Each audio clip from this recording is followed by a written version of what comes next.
وله الجوار المنشآت في البحر كالأعلام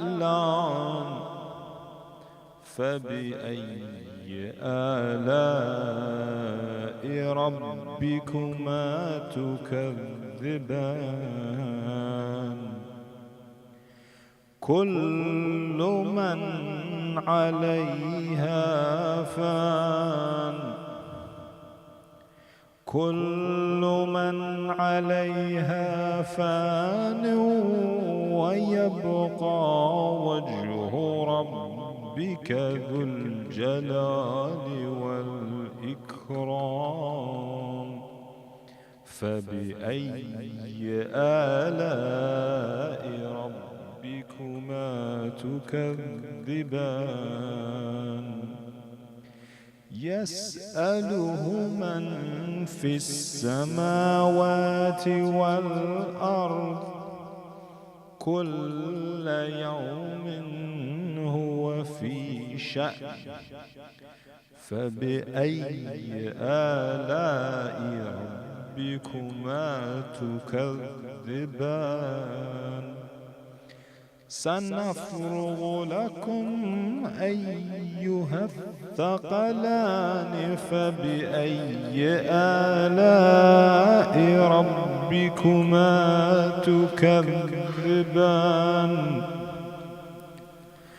يا معشر الجن والإنس إن استطعتم أن تنفذوا من أقطار السماوات والأرض فانفذوا لا تنفذون إلا بسلطان فبأي آلاء ربكما تكذبان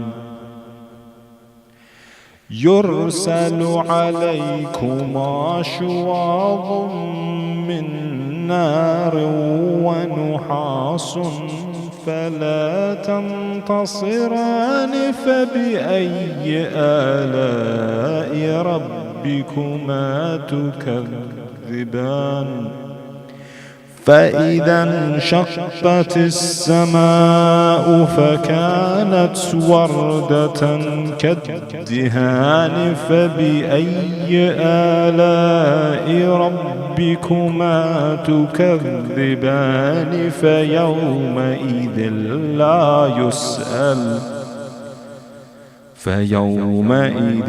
لا يسأل عن ذنبه إنس ولا جان فبأي آلاء ربكما تكذبان يعرف المجرمون بسيماهم فيؤخذوا بالنواصي والأقدام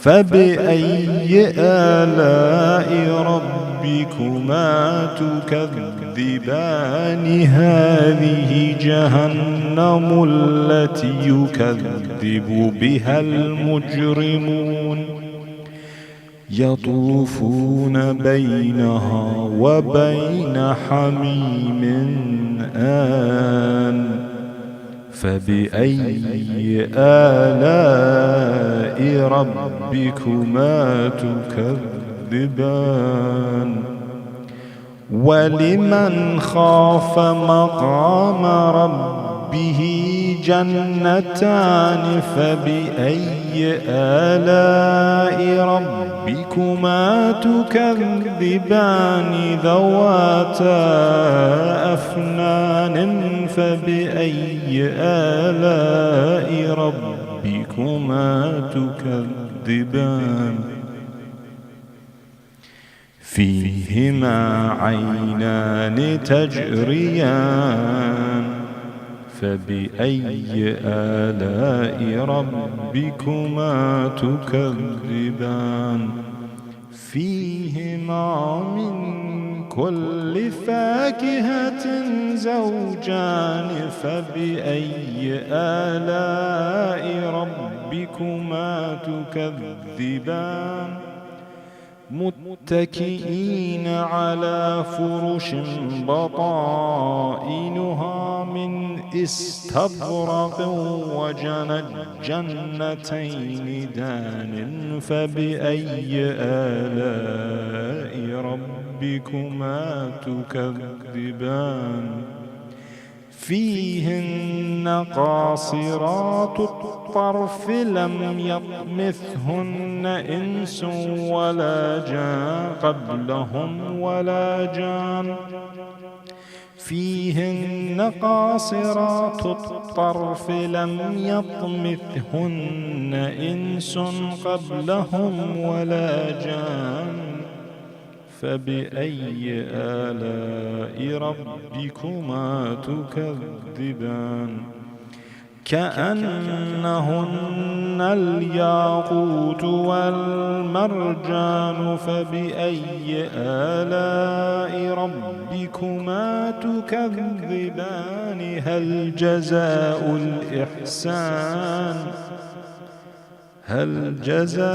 الإحسان إلا الإحسان فبأي آلاء ربكما تكذبان ومن دونهما جنتان فبأي آلاء ربكما تكذبان صدق الله العلي العظيم.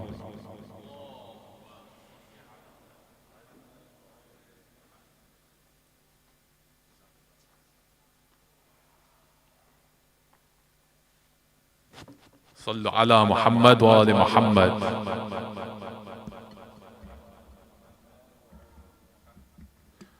Jazakallah khair, Brother Saeed, for that recitation of Surah Ar-Rahman. Indeed, it's a reminder to all of us. Which of the favors of your Lord will you deny as you ponder over the world around you, as you contemplate over everything in existence and over the examples of our great personalities? Reflect and ponder, and insha'Allah ta'ala, then we will truly recognize Allah subhanahu wa ta'ala, especially in these blessed holy nights. Please recite a salawat for Brother Saeed.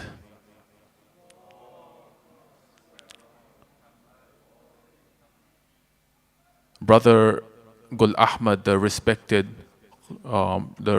reciter from yesterday, unfortunately he was unable to make it because his daughter is extremely sick. Insha'Allah ta'ala, she recovers quickly. Please recite a salawat also for Qari Gul Ahmad.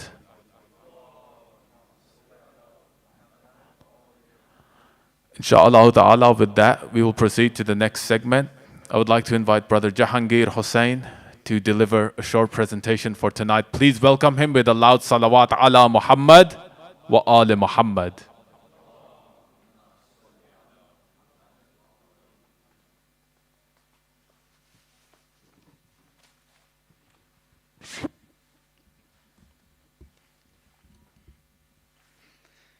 Bar Muhammad wa ali Muhammad bulantar salawat.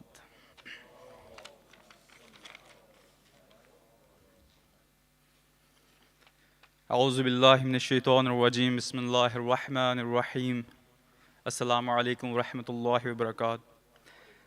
Dear brothers, I would like to give you an overview of the tragedy that happened with Hazrat Muslim ibn Aqeel. I'll start with his introduction. Hazrat Muslim ibn Aqeel was a young companion and cousin of Imam Hussain, and his title was Abu Dawud, who was the second child of Aqeel ibn Abu Talib. Muslim ibn Aqeel was a heroic individual in the tragedy of Karbala. His loyalty, respect, and patience are evident in his actions before the event of Ashura. He contributed to Karbala by going ahead of Kufa with a letter from Imam Hussain to his followers in Kufa. Imam Hussain had received the letters of invitations from the people of Kufa with the following words: "We invite you to come to Kufa. as we have no Imam to guide us. Through you, Allah will unite us on the path of truth. Imam Hussein also received hundreds of other letters and petitions for him to be as their leader. Therefore, Imam Hussein decided to send Muslim ibn Aqeel to Kufa to study the situation there and report back to him. He also wrote a letter to the people of Kufa and gave it to Muslim ibn Aqeel. In this letter, he said, I'm sending my cousin and one of the most trusted ones from my family, Muslim ibn Aqeel, to report to me about your affairs.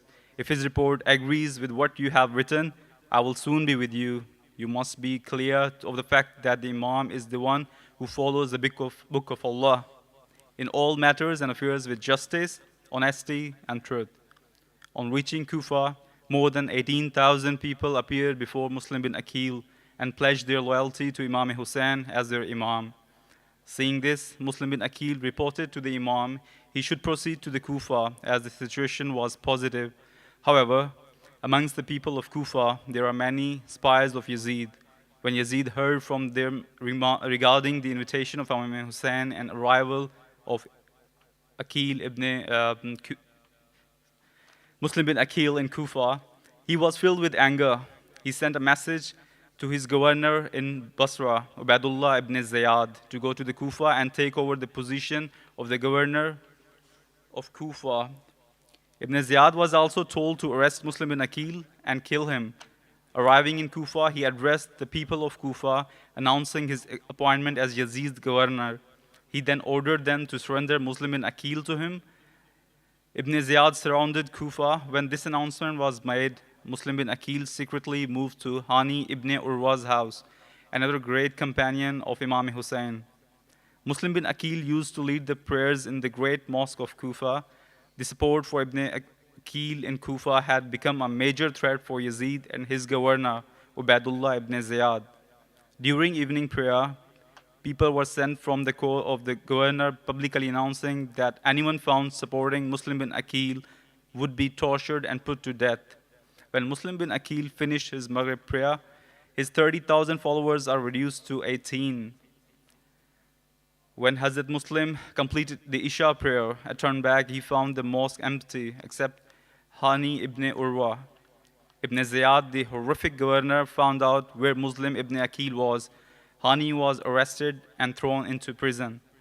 Muslim ibn Aqeel and his two sons left Hani's house, and Hazrat Muslim went into the desert to try to get back to Imam Hussein to warn him not to come to Kufa. Muslim ibn Aqeel lost his life when he was arrested. Even Ziyad told Ibn Aqeel that he would be killed and asked him if he had any last wishes. Muslim ibn Aqeel said, I owe a debt which should be paid off by selling off my sword and armor. Secondly, I want my body to be given a proper burial. And thirdly, I want to send a message to Imam Hussein advising him not to come to Kufa. Ibn Ziyad agreed to the first request by refusing the last two. He then ordered Muslim ibn Aqeel to be taken to the rooftop of the palace to be executed, his body, and thrown to the ground. Immediately after Hazrat Muslim ibn Aqeel's death, Hani ibn Urwa was dragged to the rooftop and executed. Hazrat Muslim ibn Aqeel's two sons, Muhammad and Ibrahim, were also killed in Kufa. The people of Kufa called upon Imam Hussein to take over the Umayyad bloodline, but instead cowardly hidden in their homes as the ambassador of Imam was murdered. Inna lillahi wa inna ilayhi raji'un.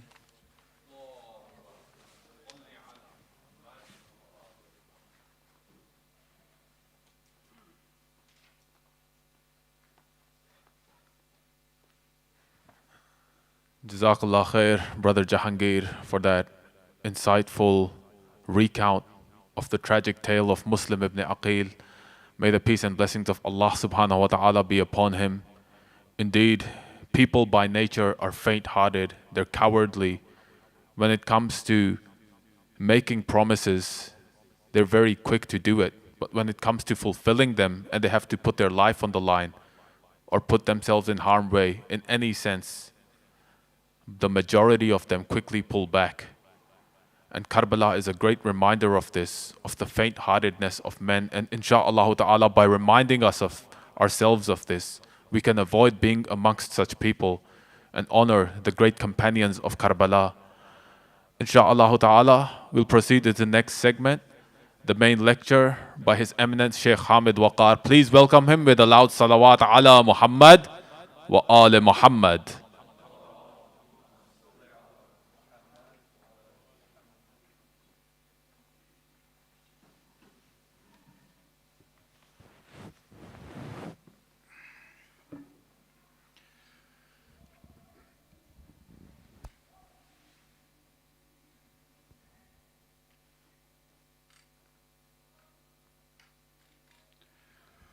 أعوذ بالله من الشيطان الرجيم بسم الله الرحمن الرحيم الحمد لله رب العالمين والصلاة والسلام على سيدنا ونبينا أبو القاسم محمد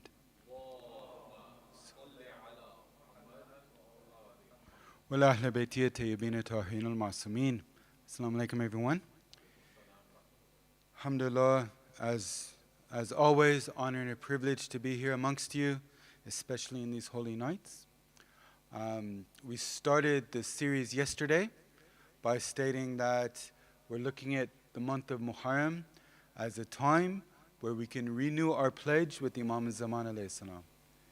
And inshallah, this connection that we have with him, we're able to build it up and we're able to be one of his followers. Now you might ask, how is it that we're here in a land far away from the Muslim territories, and we're still commemorating Imam Hussein alayhi salam? We still have love. We say we have love for Imam al-Zaman alayhi salam, but you're saying we need to renew our pledge. And I said we need insight or basira in order for us to make a real connection and a real pledge to the Imam. But again, you might say, we're here. We have basira. We're sitting in this room, recounting what happened to Imam Hussein alayhi salam, crying for him, learning from his mission. How is it that we're not there? I was listening to one of my friends recount the story of Zubair. And this is a story that we could use to see how there were people who were way better than what we are right now, who fell. There were people who were closer to the Ahlul Bayt alayhim salam than we could probably ever dream of, but then fell. Right? And Zubair is a prime example of this. I'll go over his story quickly, and then we'll get into our topic. So, obviously Zubair, I'm talking about Zubair, the companion of Rasulullah, right? The one who was an instigator in the Battle of Jamal. Probably many of you have heard his name, Talha and Zubair. Many of you know that he was on the wrong side of the Battle of Jamal, and he was killed there. All right? So many people have a negative look on him. But I don't know how many know his whole story. So we know Zubair is the first cousin of the Prophet and the nephew of Sayyidah Khadija. So related to the Prophet on both sides, right? Obviously close growing up.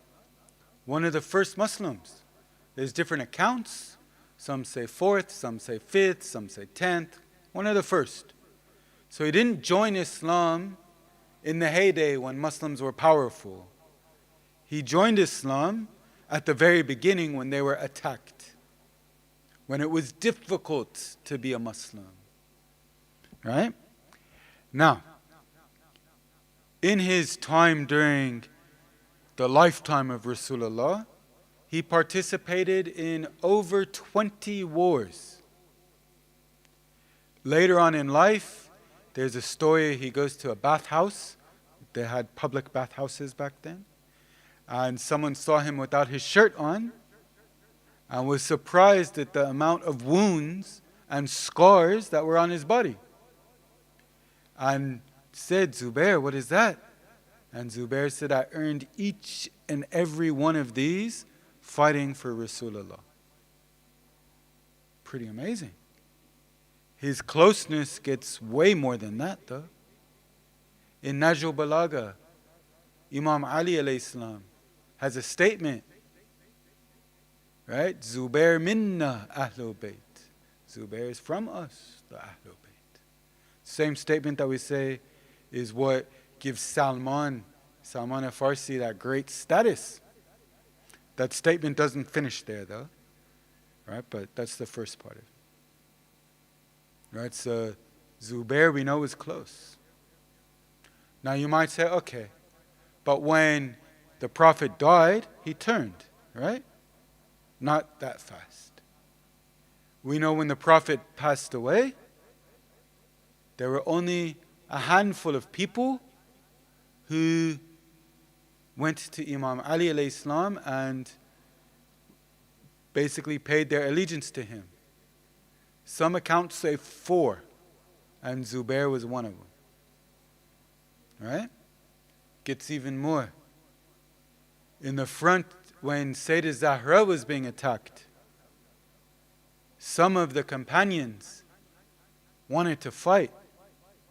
Zubair was one of them. He took his sword out and attacked, and he was struck to the ground and his sword was hit out of his hand. He tried to defend Sayyidah Zahra on that night. Sayyidah Zahra, it gets more. You know Sayyidah Zahra, salamu alayha, she wanted to be buried at night, right? Hidden, in secret, so the world will know that something strange happened. Who were those present? Apart from Imam Ali alayhi salam, there was 6. Zubair being one of them. How close is that? Zubair is one of the ones who knows where Sayyidah Zahra is buried. There's even an account that's narrated that some of our top Maraja have mentioned, including Ayatollah Behjat, that Sayyidah Zahra said to Imam Ali alayhi salam that if he was unable to bury her at night due to the social circumstance, maybe they arrested him, maybe they were watching him, right? And he was unable to perform this duty, to let Zubair do it in his stead. Huge, right? How close is that? Fast forward 12 years or so, a few years, a little bit over a decade. The first 2 Khulafa pass away, and Omar makes a council to decide who the 3rd Khalifa is, right? Remember that? In this council, Zubair is present. Zubair doesn't fight and say, it's me, it's for me. He still says Imam Ali alayhi salam is the most deserving of this. So even at that time, he supported Imam Ali alayhi salam. Now he was a very different person though at this time. Because we know during the lifetime of Rasulullah, he was one of the first Muslims, struggling, poor, barely had anything. But during the lives of the first 2, he became a prominent member of the society and amassed a large amount of wealth. He owned 11 houses at that time. So from nothing to 11 houses, but still supporting Imam Ali alayhi salam. Then Uthman, I'm fast forwarding very quickly here in the story, but Uthman becomes the Khalifa. We discussed this yesterday a little bit. The people wanted to fight against him and rise up against him. One of the main reasons was his, the way he was distributing Bayt al-Mal in the public treasury, which we discussed yesterday. Zubair was there in Medina. he didn't know what to do. He went to Imam Ali alayhi salam. Imam Ali said, be patient. Let's try to convince Uthman to change his ways. He went to Talha, and Talha said, let's burn his house down. They wanted to fight against Uthman. Uthman was assassinated. Not by them, but Uthman was assassinated. Imam Ali alayhi salam is now about to become the Khalifa. They're 25 years later, they're about to give him the position he was supposed to be in from day one. He tells Zubair, says, you're the most suitable for this position. Right? Imam Ali said, no, you take it. I'll advise you just like I advised everyone else. But Zubair said something here. He said, no, you take it. The people wouldn't accept anyone else.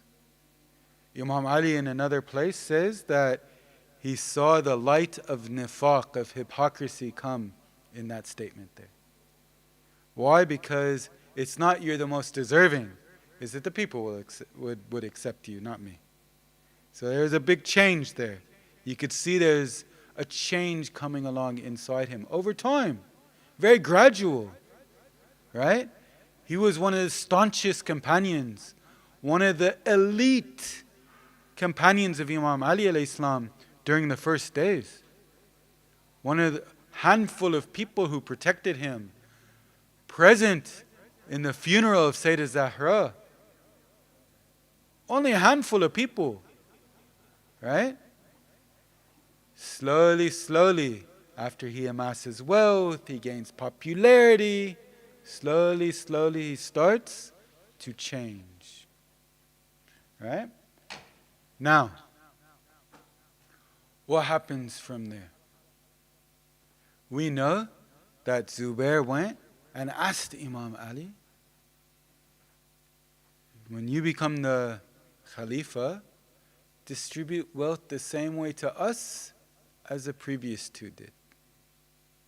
When you become the Khalifa, give us a position of power in one of the surrounding cities. Imam Ali refused. He says, was I not Muslim before you? Was I not closer to Rasulullah than you? I'm going to get the same division of wealth as everybody else. You're not getting any more. He refused. This cut Zubair. And Zubair decided to move away. Muawiyah, right, the father of Yazid, the one who is responsible for the martyrdom of Imam Hussein alayhi salam, right, Muawiyah saw an opportunity. And he sent letters to Talha and Zubair, both saying the exact same thing. Rise up, fight against him, and I'll give you position. Right? They decided to rise up. This is the battle of Jema. But the story's not over. In the battle of Jema, yes, he amassed an army to fight against Imam Ali. Very bad. Terrible. But there was a second chance. Imam Ali met with him in the middle of the battlefield before the battle started. Zubair goes up to him. Imam Ali is there. They have a conversation. In this conversation, Imam Ali reminds him of this and that and everything else. And Zubair says, no, I can't fight against you. Changes his mind. Turns away from the battlefield. Remember that sentence in Najwa Balagha? Right? Zubair minna ahlul bayt hatta, until, I forget the exact word, but until he met with his son. So on the way back from the battlefield, Zubair's leaving, he meets his son. And his son says, "Where are you going?" So I can't. I just pledged I'm not going to fight against Imam Ali, or Ali ibn Abi Talib probably. I'm not going to fight against him. I can't. He reminded me of some things. And his son said, "But the position of the Khilafah won't be yours." He said, "Still, I can't." And then he said, "What would the women say?" What would the women say? Meaning, you're going to lose your reputation. You're going to be mocked and ridiculed. And that is what kind of shook him and made him confused, made him doubt about what he's doing. Now, he was actually killed before the war, though. He actually was killed in prayer. One of the companions of Imam Ali saw the opportunity and went and killed him. And right or wrong, right, Imam Ali, in some of the statements that he made later on, seemed like he didn't approve of that action. Ulama debate whether or not he should be punished for all of the bloodshed that happened there. Different discussion for a different day. But regardless, what we could learn is, we might think here in Sydney we're something. We're Shia, we're religious, we're worshiping God in a place where so few do. But there were people who were much closer to us, and their outcome wasn't what we want our outcome to be. How do we protect ourselves from that? We need to learn. We need to realize what it is that the Imams want from us. How can we serve our Imam? The topics that we chose are more social topics, just learning how Islam provides value to our lives. Right? And just trying to see what we come up with. But the main thing to come away with always is renewing that pledge with Imam al-Zaman alayhi salam and trying our best to make sure we build that relationship up with him. Yesterday we talked about poverty, and our takeaway was to find a portion, decide amongst yourself how much, what portion of your earnings do you want to give in charity, and give it secretly in your house, right, to a charity organization. Or in the open, doesn't matter. Do it however you want. But make a pledge to yourself and allow charity to be part of your life. Today, we're discussing refugees, right? And Muslim ibn Aqeel is a perfect story for a refugee, right? He left his hometown to another, right? And I know many people in Sydney, in our community, are refugees who had to flee terrible situations in order to provide a better life for themselves and their families. Right? So we want to look at this instance of being a refugee in Islam. Right? Can we see examples in Islam? Do we see examples how the Ahlul Bayt lived in this type of status? Right?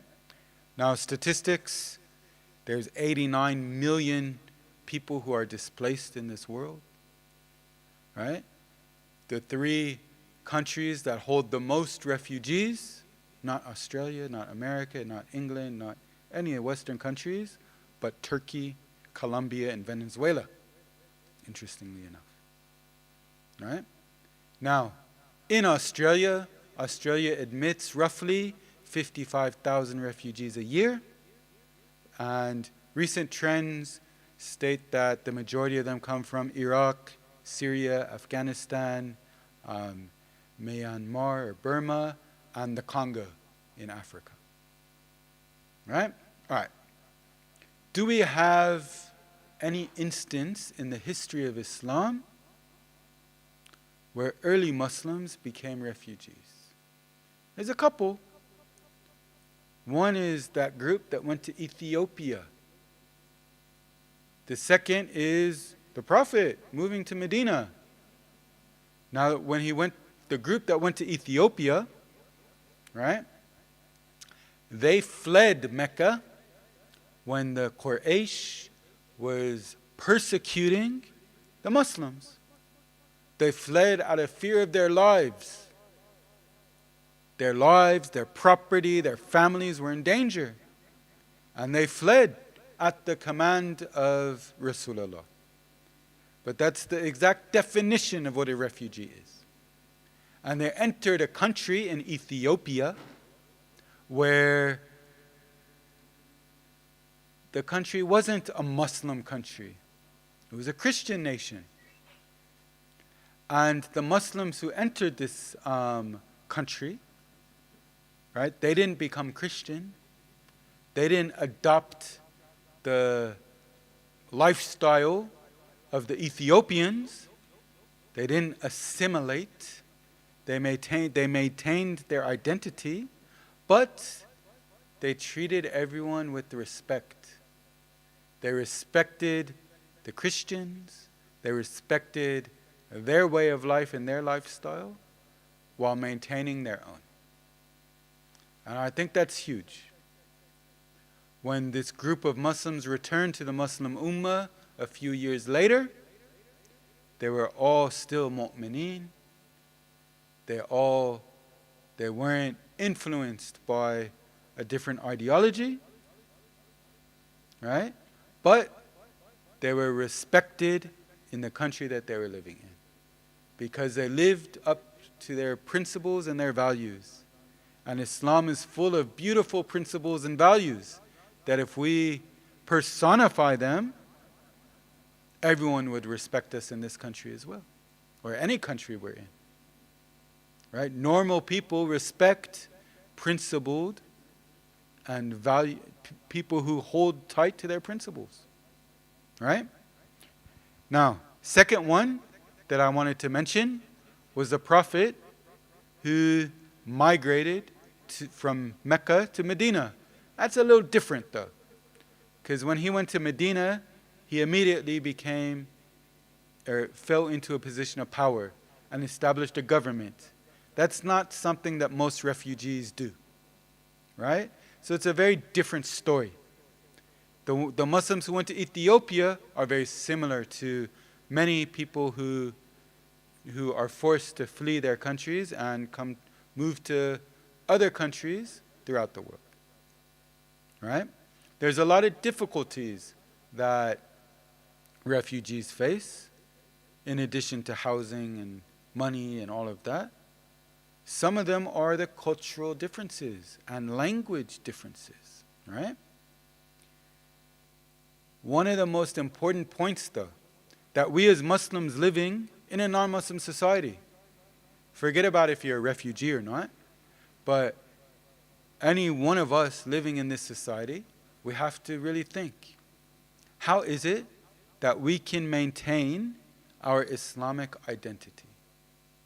Living in a country where we're a minority, and a big minority, right? There's very few of us, although yes, in Granville, there's probably a higher percentage than there is in Orange, but in the whole country, there's very few Muslims, percentage-wise, right? If we go to public schools, sometimes we might be ridiculed. When we're walking down the street, sometimes we might face prejudice and racism, right? But do we allow that? Do we react to that in a way where we try to lose our identity as Muslims and try to assimilate into the population? Is that how we're supposed to do it? I know when I was growing up in the States, in America, it's pretty diverse, similar to here in Sydney. And in school they would teach us of the great melting pot, where all cultures come into America and they all melt into this pot and they all become one. Right? Years later, they decided to change that analogy because that analogy wasn't good. Because that means everyone had to get rid of their cultures and assimilate into American culture to become one with America in this great, huge melting pot. And they changed the analogy to a salad bowl, where you have lettuce and tomatoes and cucumber and croutons and I don't know what. You have all different types of things. And each one of them is unique, has its own flavor and its own taste, but all of them together make up this beautiful salad. I like that a lot. Right? If we think of migration in that way, we could realize that yes, we can maintain our identity, be Muslim, pray, fast, hold to our principles and our ideals, and still be a beautiful part of this country or any country that we're in. Right? And if there's some people who are bigoted and ridicule us, that's on them. If there's some people who make fun of us when we walk down the street, that's on them. If sometimes it's hard for us to find a job, we know the situation will change in the future. Right? As we progress, as we learn how to live in this society more opportunities come. And you can see that. Right now, there's Muslims in every position in this country. Every job. There's rich, there's poor, there's successful, there's failures, there's the whole lot. Right? We have doctors, we have lawyers, we have judges, we have, I think there's some parliament member or something I saw some article about. All kinds of, every position. Right? We can achieve.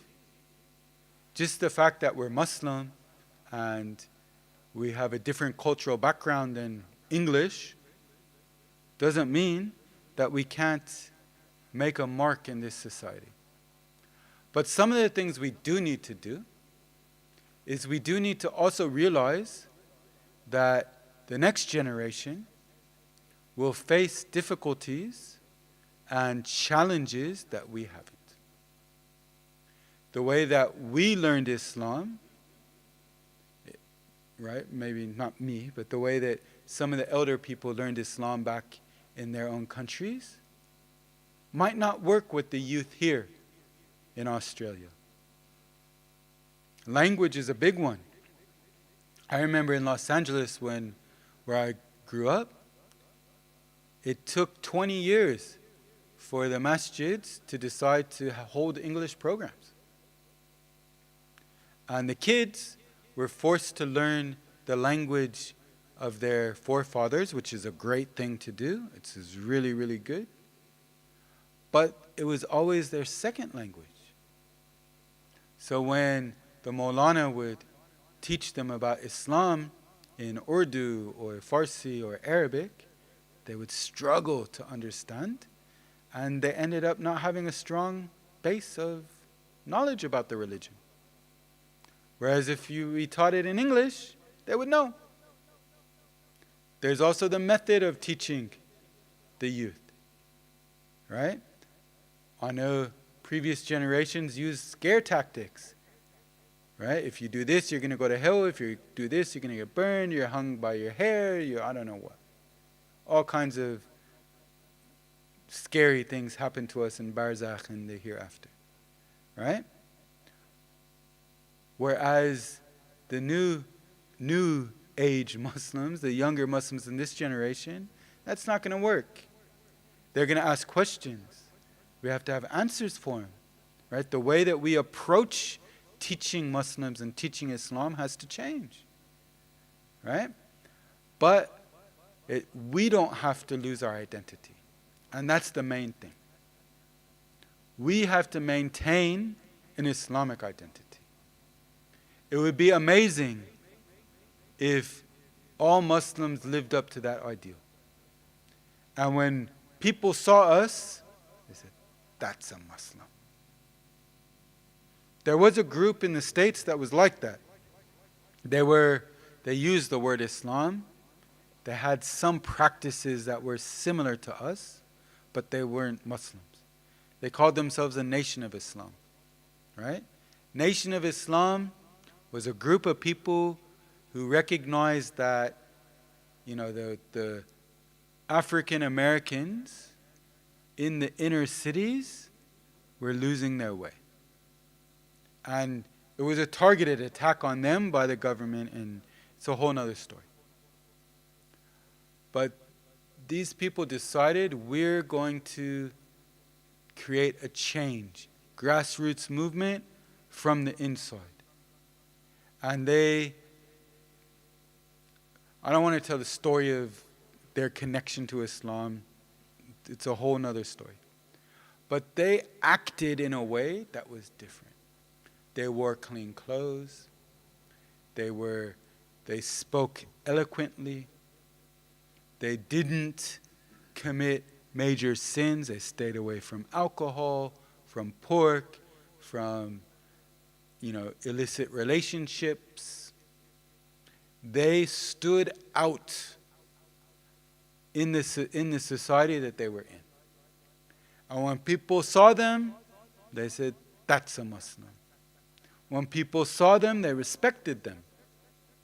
Even though they're far from Islam. Our teachings are worlds ahead of theirs. Our principles, much better. We have the best role models, the best teachings. We have it all. And if we live up to it, we would stand out in this society. Easy. People would look at us and say, wow, I want to be like that. These people are amazing. Unfortunately, we're not like that. As a community, we're probably more towards the opposite. A lot of people take advantage of this society. A lot of people live their lives, do things they shouldn't be doing. A lot of people compromise their principles, right? And it keeps us away from that elevated position in the society that we should have, no matter what society we're in, right? Anyone who lives this way, think about it. Where does our religion come from? It doesn't come from me. It's not something that I've created in my head that I say, oh, this is something I think you guys should do and I'm telling you about it. It doesn't come from ulama. It comes from God.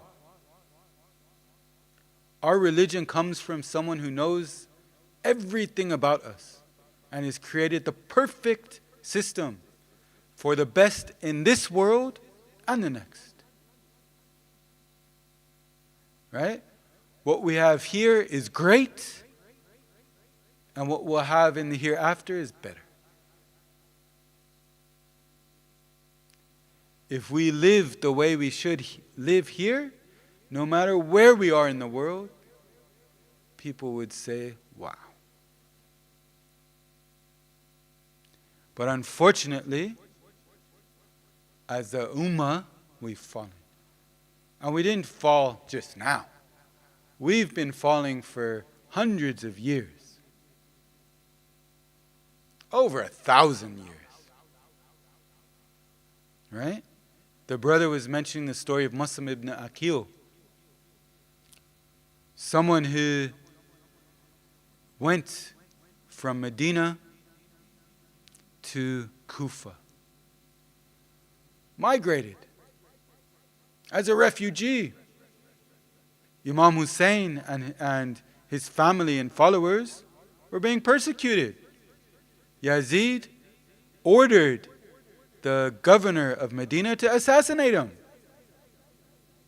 He had to leave Mecca before he was killed and blood would be spilled in the Kaaba, in the holy sanctuary. Right? He was being persecuted. He fled to protect his life. Now, I don't like the word fled. He wasn't running away from anything. But he decided to move towards Kufa, Imam Hussein, in order to escape Yazid in Medina and in order to establish justice and Allah's domain in Kufa. Why? Because just as the brother mentioned, the Kufans sent letters requesting his assistance. And not one or two letters, thousands of letters. But Imam Hussein didn't just go. He sent his nephew, Muslim ibn Aqeel, to go. His cousin, Muslim ibn Aqeel to go. To see whether or not the people in Kufa were truthful, whether or not they were genuine, whether or not they were sincere. And when he went there and he reached there, he found that they were. Right? He saw that the people welcomed him with open arms and wanted him to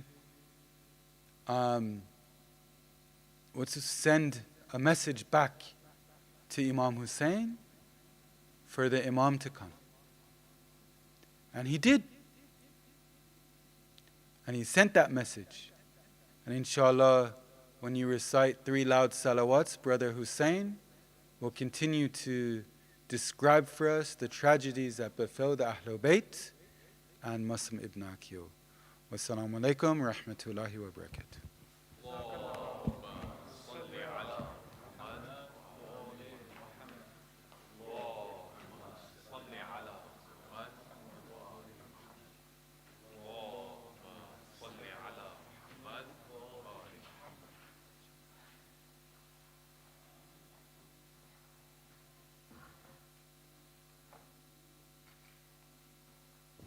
صلوا على محمد وآل محمد.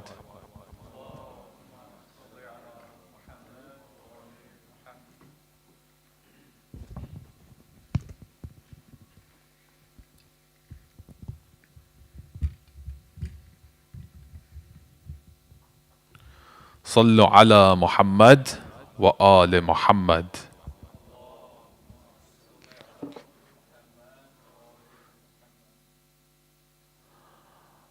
أعوذ بالله من الشيطان الرجيم. بسم الله الرحمن الرحيم.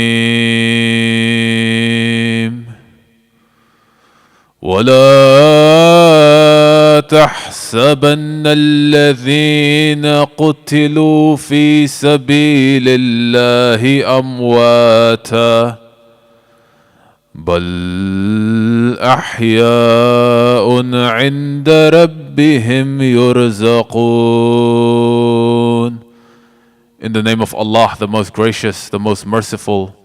Assalamu alaikum jami'an wa rahmatullahi wa barakatuh. Once again, as the Sheikh mentioned, tonight we commemorate the martyrdom of Muslim ibn Aqeel, and many great points were raised during the Sheikh's amazing lecture. Alhamdulillah, we look to the example of Zubair and how close he was to Imam Ali at one point, but it shows how cautious we must be, because our environment, our surroundings, they can change us. No matter how pious we might be, no matter how God conscious we might be. That's why we always have to keep our guard up to protect ourselves from these kinds of changes. You look at the refugees, when that was mentioned, I thought of the example of Nabi Yusuf alayhi salatu wassalam, a refugee in Egypt, one who was cast out by his own brothers, left to die.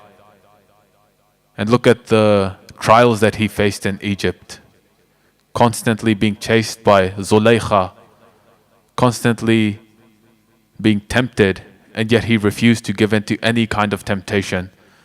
Look to the examples of our prophets, our imams, their great companions, عليه الصلاة والسلام, and model your life on them. We are ambassadors in this country, and insha'Allah ta'ala, just like the Muslims in Ethiopia, we can be the right kind of ambassadors, spreading the right image and at the same time preserving our identity. Oftentimes in life, we find ourselves alone, forsaken, abandoned by everyone around us. We might feel that the entire world is against us and there is no one to back us up. There is no one who is on our side. Sometimes in these situations, we feel depressed, anxious, we panic. And a lot of times we wallow in this pain and suffering. Other times there are individuals who immerse themselves in some kind of worldly vice or temptation in order to distract from the pain. But in the long run, that worldly temptation proves to be even more harmful than the original pain and suffering. Other individuals seek spiritual comfort, something transcendent, something outside of this world. But there is an example that is even beyond that. The example of one who, despite his situation, he feels the pain and suffering, but he does not feel it for himself. He feels it for the one chosen by Allah subhanahu wa ta'ala. And this is the example of the Gharib of Kufa, Muslim ibn Aqeel, عليه الصلاة والسلام. As we mentioned in the closing of last night's discussion, Imam al-Hussein had received these letters from the people of Kufa, thousands upon thousands of letters offering him allegiance. Imam al-Hussein sent Muslim ibn Aqeel as his emissary to represent him. And when Muslim ibn Aqeel reached the city of Kufa, as Brother Jahangir mentioned, he was able to rally 18,000 swords behind him. And of course, Yazid became paranoid as a result of this situation, and he replaced the governor there, Nu'man ibn al-Bashir. He was a very weak governor. He replaced him with Ubaydullah ibn Ziyad, because Ibn Ziyad was a cunning, manipulative, and intelligent person. He knew how to use the most dirty tricks, the lowest tricks to his advantage. And this was the case with the people of Kufa. They were faint-hearted. They were weak-hearted. Their faith only reached so far. It did not cross a certain point where they would put themselves at risk in any way. Muslim ibn Aqeel laid siege upon the government building of Kufa. Ubaydullah ibn Ziyad convinced the people who were behind him that an army was coming from Sham and it would wipe out each and every single one of them if they continued to support Muslim. They issued these threats, and these people, being faint-hearted as they were, it moved them, it changed them. Muslim ibn Aqeel was leading the prayers of Maghrib and Isha. When he led, he still had these 18,000 swords behind him, but by the time he finished, there was only Hani ibn Urwa, and he was taken away, imprisoned, and later executed. Muslim ibn Aqeel was by himself, a stranger in the city of Kufa, traveling from one place to another, looking for some kind of safety and refuge, and he found a person, a kind-hearted woman, who had love for the Ahlul Bayt, an elderly woman. She sympathized with his situation, and so she took him in. Unfortunately, the son of this elderly woman, he was one of the followers of Ubaydullah ibn Ziyad. And this man reported Muslim ibn Aqeel's location to Ibn Ziyad. And as a result, Ubaydullah ibn Ziyad, la'natullah alayh, he sent forward a contingent of 70 men to secure the capture of Muslim ibn Aqeel. But Muslim ibn Aqeel was not one who was so easily captured. This was a great warrior of the Ahlul Bayt alayhim as-salatu was-salam. And when they came, brothers and sisters, Muslim ibn Aqeel, he began striking them down one by one with his sword. The leader of this contingent returned to Ibn Ziyad and he said to him, I need more men. And Ibn Ziyad was shocked, he was stunned. He said to him, I asked you to capture one man, not an army. And the man replies to Ibn Ziyad, do you think that I am chasing a grocery boy of Kufa? No, you are asking me to capture a sword of Ali Muhammad. This was the position of Muslim ibn Aqeel alayhi salatu wasalam. Ubaydullah ibn Ziyad realized this, he recognized this, and so he sent forward more men. Even then, Muslim ibn Aqeel began striking them down. None could face him man to man. And so they began climbing upon the rooftops and showering him with stones and arrows. The men began to build a trap and they led Muslim ibn Aqeel towards this trap. And brothers and sisters, Muslim ibn Aqeel fell inside the trap, and when he fell they took away his sword, and Muslim ibn Aqeel began to cry. Muslim ibn Aqeel began to cry not for himself but for Abi Abdullah al-Hussein, his brother and his cousin. They took away his sword and then they brought him to the government building in Kufa where he faced Ubaydullah ibn Ziyad la'natullah alayh. Muslim ibn Aqeel professed his allegiance, his love for Abi Abdullah al-Hussein alayhi salatu wasalam, his brother. He did not turn away from anything. He did not shy away from anything. His faith was as strong as ever. So much so that when he was given a bowl of water, because he was tired from all of the fighting, he was given a bowl of water. And when he drank from that bowl, brothers and sisters, the blood spilled into the bowl. The blood from his lips spilled into the bowl because he was cut while he was fighting. Muslim ibn Aqeel refused to drink from this bowl. Even at this fragile moment in his life, his faith is so high that he is able to distinguish between halal and haram.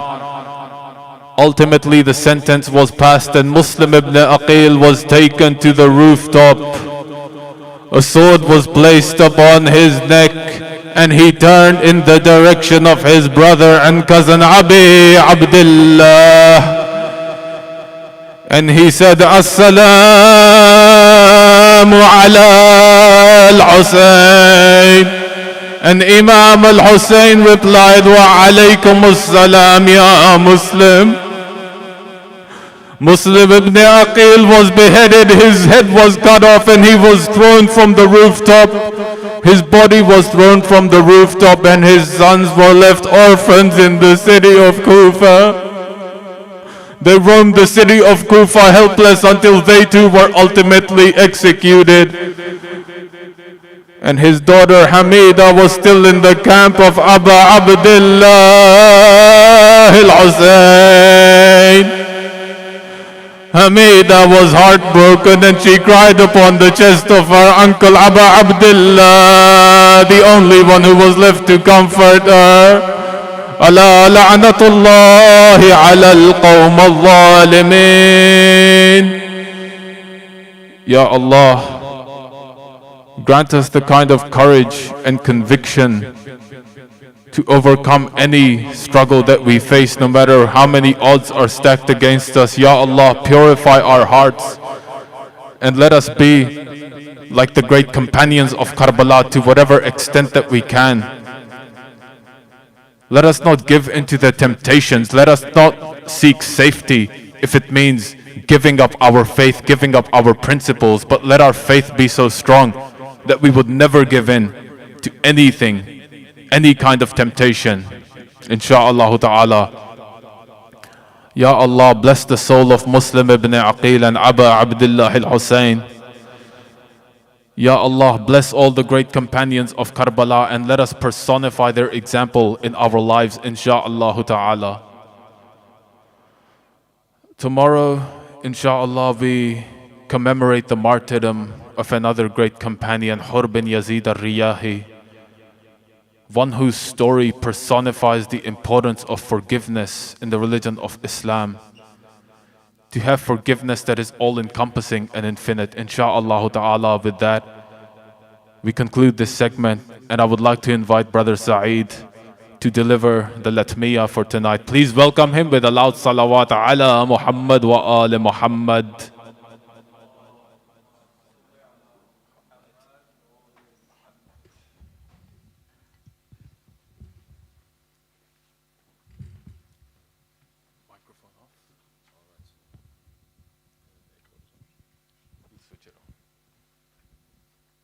Thank you, Brother Hussein.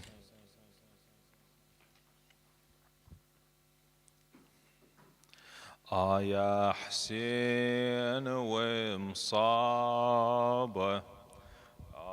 يا حسين ومصابه إلى أجل العين سجابه يا حسين ومصابه يا حسين يا ذكرك طرف لساني يا حسين ومصابه حاشاك لن يوم الوعد تنساني يا حسين ومصابه وأنا اعتقادي بدفترك عنواني يا حسين ومصابه. I will be reading this Latmiya for Imam al-Mahdi and how much we are waiting for him and miss him and ask him to come to us and we feel his غربة. بیا یا ابن زهرا که دارم تمنا بیا یا ابن زهرا که دارم تمنا. اگر میتونین بخونین.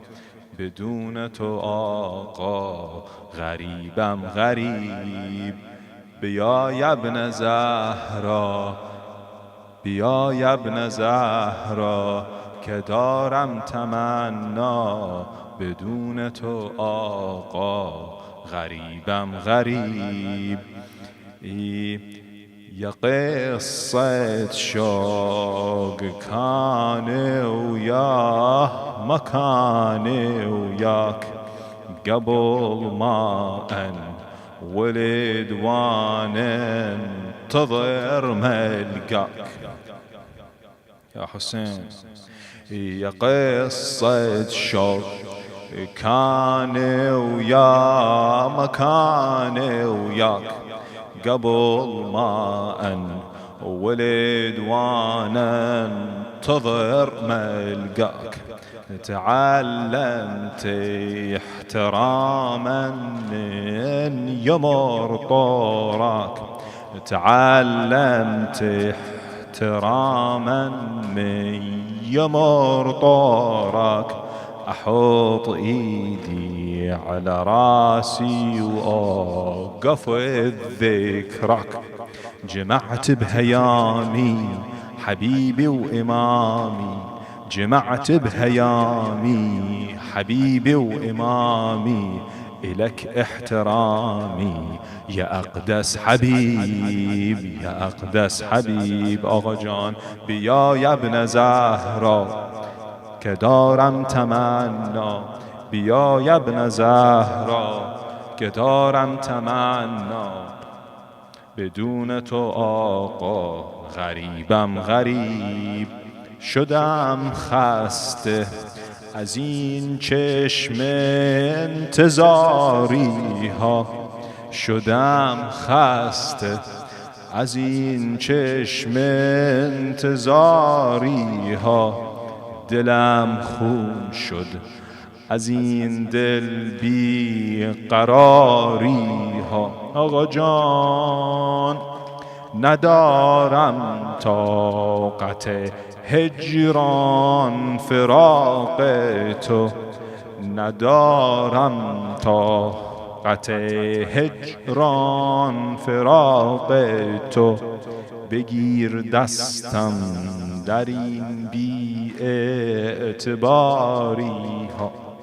یا حسین بیا ابن زهرا که دارم تمنا بدون تو آقا، غریبم غریب غریبم غریب.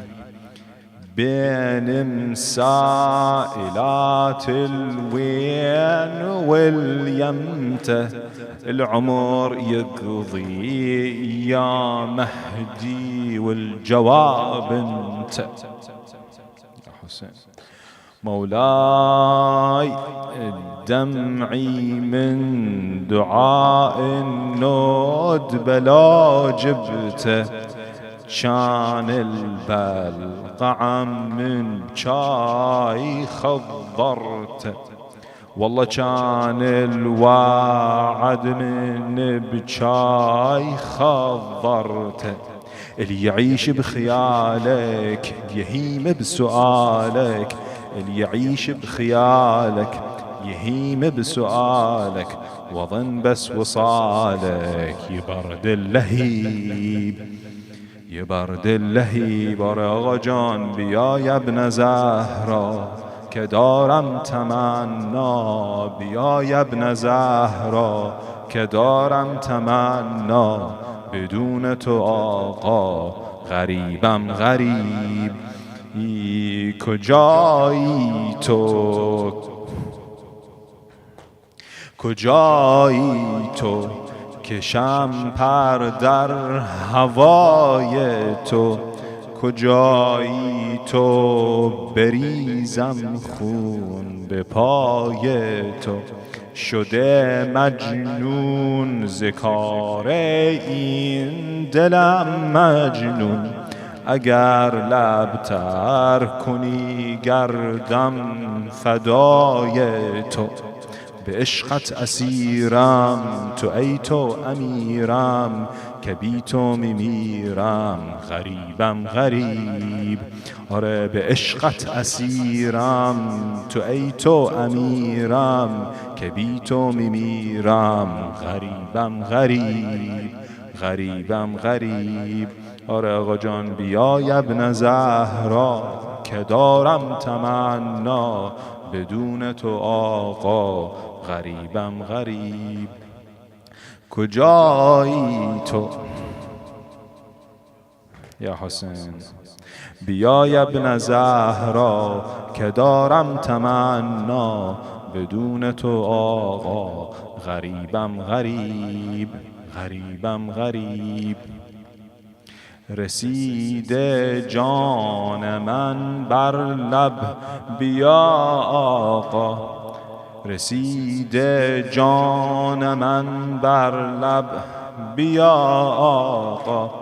شده روزم مثال شب بیا آقا، بخونم روزی و شمر جالس، بخونم روزی و شمر جالس.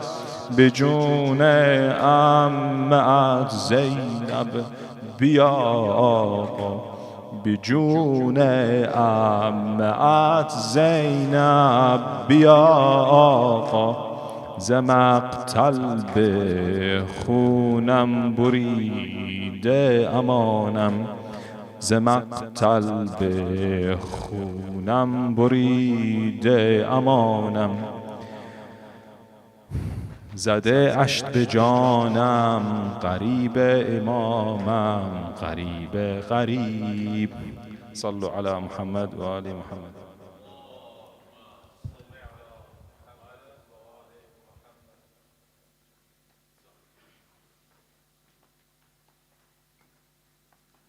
صلوا على محمد وآل محمد.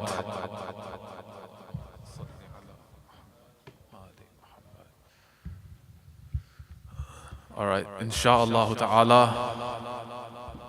With that, we conclude tonight's segment, alhamdulillah. Just as a final reminder, remember that any time in your life, no matter how abandoned, alone, or forsaken you feel, always remember Muslim ibn Aqeel عليه الصلاة والسلام, a stranger amongst strangers, and yet one with faith that was unprecedentedly high. Inshallah, we can take away that message and imprint it into the innermost crevice of our hearts and let it blossom, inshallah ta'ala. Tomorrow we return back to workshops 2 and 3, inshallah. Much better, nicer area. So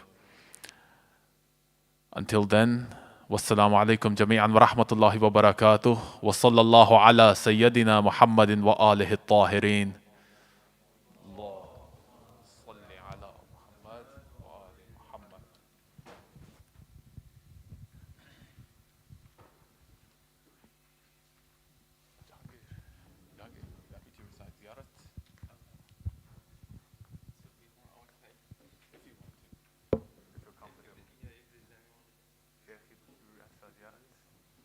Anyone recite ziyarat?